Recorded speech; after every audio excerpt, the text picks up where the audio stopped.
going to learn English. English reading. आपण पाहत आहोत इंग्लिश मधल्या मुलांना रीडिंग कसं शिकवायचं. यामध्ये आपण पाहिले 2 letter words, 3 letters words, blending words पाहिले. सेम प्रोनाउन्सिएशन करून त्यांचं एंडचं असो किंवा स्टार्टिंग असो एंडिंग असो सेम असणार आहे. त्यांना प्रोनाउन्स कसं करायला लावायचं त्यामुळे मुलांना थोडंफार इंग्लिश सोपं वाटतं. आज आपल्याला तेच साऊंड आणि त्याचेच जे काही वर्ड्स आहेत ते घ्यायचे, त्यापासून वाक्य तयार करायचे आणि मुलांना वाक्य कसे वाचायला लावायचे हे पाहायचे. चला वेळ न घालवता पाहूया हे वाक्य मुलं कसं वाचायला लावायचे आणि कसं वाचन घ्यायचं. ओके, त्याआधी जर तुम्ही चॅनलवर नवीन असाल तर सबस्क्राइब करून घ्या, कारण तुम्हाला जे काही मी नवीन व्हिडिओ टाकते त्याचे नोटिफिकेशन येत राहते आणि तुम्हाला व्हिडिओ पाहायला मिळते. ओके, चला पाहूया. सेंटेन्स येते The rat is on hand. पहा आता यामध्ये थोडंसं पाहायचंय आपल्याला. नॉर्मल आपण काय काय शिकलोय, 1 letter 2 letter words is on. 2 letters थोडं जास्त नाहीये, मॅक्झिमम आपण काढले तर 25 to 27 पर्यंत जाऊ शकतात. तेवढेच वर्ड त्यांच्याकडून घ्यायचे, म्हणून घेतले तरी त्यांना घेऊन जातात. ओके, नेक्स्ट आता बघा इथं ॲट आहे, इथं ॲट. आपण बघा घेतले कॅट, बॅट, रॅट, सॅट, वॅट. कसं प्रोनाउन्स करायचं आता या ठिकाणी त्यांना सोपं वाटेल. कसं का द THE द आता हे पहा र ॲट रॅट. काय म्हणायचं, द रॅट. आपण 2 letter वर्ड शिकवले काय IS इज ON ऑन. आता परत हे वर्ड आला HAT ॲट हॅट. म्हणजे सेंटेन्स आपलं कसं तयार झालं, the rat is on hat. पहिल्यांदा ते दम्माने म्हणायला लावा त्यांना, दम्माने म्हणाल्यानंतर नंतर एकदा स्वतः त्यांना वाचायला सांगा. स्वतः पहिल्यांदा तुम्ही त्याला थोडंसं म्हणायला लावा, म्हणजे तुमच्या रिपिटेशन मध्ये करायला लावा. नंतर त्यांचं स्वतःला त्यांना प्रोनाउन्सिएशन जमतंय का हे पहा. म्हणजे मी असं म्हणते the rat is on hat. Okay, याच्यामध्ये थोडेसे साऊंडचे मोठे वर्ड्स आहेत, वेगळे वर्ड्स आहेत, त्यांचे थोडेसे सेम आलेले आहेत. त्याच्यात त्यांना समजून जाईल की हो इंग्लिश सोपं आहे. एक पहिल्यांदा हे मी बोलायचं त्यांच्या मनावर, दिस इज सो इझी. त्यांना जर सोपं वाटलं तर ते आनंदाने करतील, अवघड वाटलं तर मग निराशेत होतं आणि त्याचा रिझल्ट व्यवस्थित येत नाही. ओके, चला नेक्स्ट घेऊया. The cat is fat. कसा सेंटेन्स कसं घेतले, द ओके क at cat is fat fat.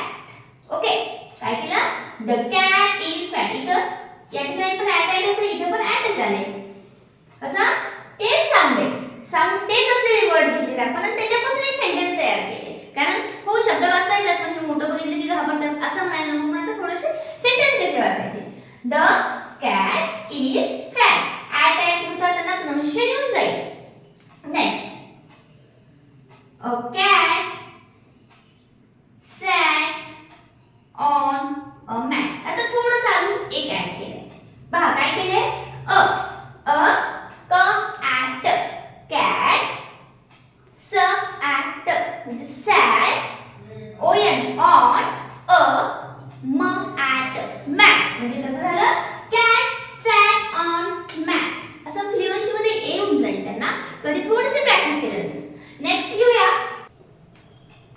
A cat on a tap. थोडंसं सांगा आता ॲडचे घेतलेत काही, आता ॲपचं पाहूया. क app cat ON on. 2 letter words जे आपण शिकलेलो आहे ऑन. ट ॲप ट ॲप, कारण टीचा साऊंड ट होतो आणि एचं साऊंड ॲप टॅप. म्हणजे सेंटेन्स झाला a cat on a tap. Okay, यानुसार त्यांच्याकडून प्रॅक्टिस करून घ्या. नेक्स्ट आता अजून एक घेऊया. त्याच्यामध्ये थोडंसं कॉम्प्लिकेटेड नाही करायचं आपल्याला, थोडंसं वर्ड्स वाढवायचे आहे. कारण 3 letter वर्ड घेतले तर 4 letters एखादा सेंटेन्स घेऊया. I sold my gold.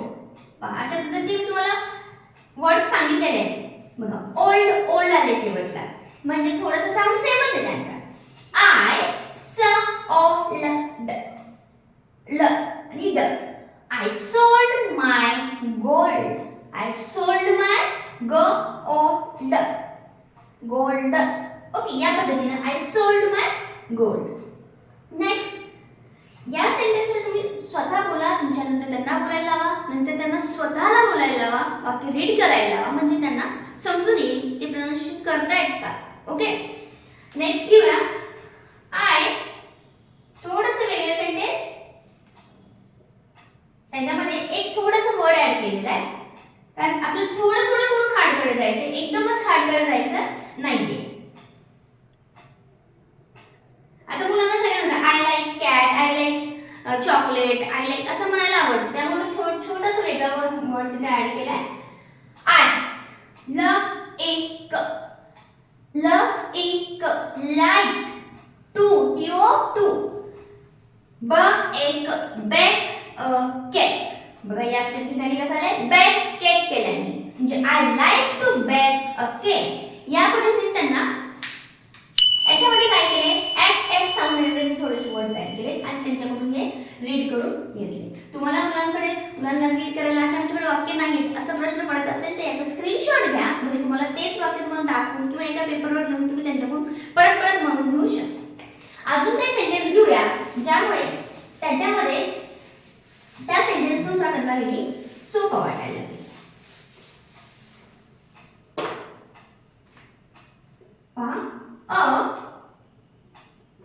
आता काही प्रोनाउन्सच करत नाहीये, डायरेक्ट आपण बघूया की याचं काय होते.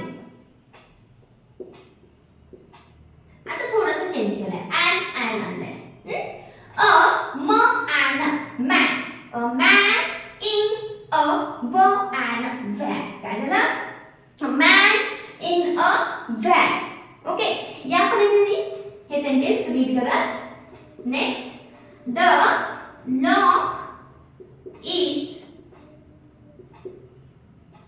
बघा या ठिकाणी थोडस ऑक ऑक घेतले.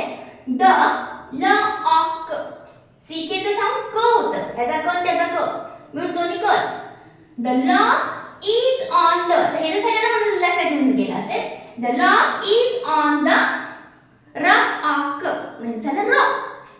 The lock is on the lock. या पद्धतीने अजून नेक्स्ट घेऊया. आता थोडंसं दॅट, धीस, दोज हे पण एक व्हिडिओ टाकणार आहे तुम्हाला, हे जे काही नेहमी येणार आहे, हिअर, डिअर, हॅज, हॅव, हे सगळे शब्द आपण त्यांच्याकडून लर्न करून कसे लिहायचे. दॅट बॉय, पहा हे वाक्य कसं वाचायचं. दॅट थोडंसं वेगळा शब्द तरी ह्याच्यामध्ये ऍट आलेच. ओके, त्याच्यामुळे ऍट आले, त्याच्यामुळे तुम्हाला समजून जाईल की कसं प्रोनाउन्स करायचं. That B-O-Y, boy, boy has. As हा तुम्हाला टू लेटर मध्ये आलेला असते, फक्त त्याला ह लावायचं, ह ॲज, हॅज झालं. Okay, the boy has a, आता इथं म्हणजे ऑय, इथं आलं टॉय, ट ऑ एल, that boy has a toy. या पद्धतीने त्यांना तुम्ही हेच वाक्य परत परत परत तुम्ही जर एकदा दोनदा त्यांना रीडिंग करायला लावलं तर त्यांना सोपं वाटत जाईल. ओके, तुमच्याकडे असे काही वाक्य असेल ते सुद्धा त्यांना रीडिंग करायला लावा. तुम्ही स्वतः काही वाक्य बनवा, ते रीडिंग करायला लावा, किंवा कुठलाही वर्ड्स कधीही त्यांना हे जर काय होतं ह्याचं प्रोनाउन्सिएशन, हे काय आहे, अशा गोष्टींना विचारत राहा, म्हणजे त्यांना पण व्होकॅब्युलरी वाढत जाईल आणि हे सोपं वाटेल. हे मेन आपल्याला करायचं, त्यांना जे अवघड वाटतं ते सोपं कसं वाटेल आणि रीडिंग ते कसे करतील. ओके, तुमच्याकडे काही आयडिया असेल, तुम्हाला काही प्रॉब्लेम असेल ते कमेंटमध्ये नक्की सांगा. ओके, तुम्हाला व्हिडिओ कसा वाटला हे सुद्धा